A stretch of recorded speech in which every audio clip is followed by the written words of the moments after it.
ডাকার মতো ডাকলে খোদা কেমনে শুনে না। আল্লাহ তোমায় ডাকছে জানি না, ডাকার মতো ডাকলে খোদা কেমনে শুনে না। আমরা খোদাকে ডাকি, সেটা শুধু জবান না, খালাস নিয়তে অন্তর দিয়ে জবান দিয়ে কথা বলতে হবে। অন্তরটা মদিনাওয়ালা নবীর দিকে কালেকশন করে নিতে হবে। রব্বুল আলামিন আপনার হাবিবের বদৌলতে, আপনার হাবিব আপনার কাছে ফরিয়াদ করছে। বৃষ্টি যখন পড়ছিল না, সরকার যখন পর্দা হওয়া আগে সরকার ইস্তিসকার নামাজ আদায় করলেন, এরপরে খুতবা দিলেন, তাহলে সাথে সাথে বৃষ্টি বর্ষণ হয়েছিল।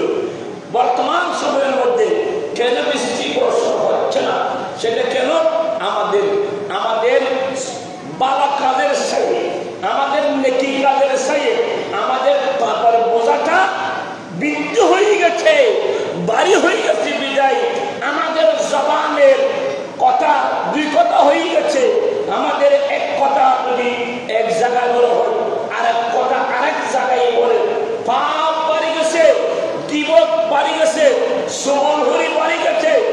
কোরআন থেকে মানুষ সরিয়ে গেছে, হাদিস থেকে মানুষ সরিয়ে গেছে। সেই জন্য রব্বুল আলামিনের কাছে হাত তুললে ওই হাত কবুল করতেছে না কেন? এমন একটা সময় এসেছে, মানুষের শুদ্ধ হওয়ার জন্য সময় আছে। বেশি বেশি খোদার কাছে তওবা করতে হবে, ইস্তিগফার করতে হবে, এবং যারা হারাম ভক্ষণ করতেছে প্রতিনিয়ত তাদেরকে হারাম থেকে সরিয়ে এসে হালালের পথে আসতে হবে, হারামকে বর্জন করতে হবে, হালালকে অর্জন করতে হবে। সুবহানাল্লাহ। তখন হবে, তখন খোদার কাছে যখন নামাজ আদায় করে, ইস্তিসকার নামাজ আদায় করতে হবে না।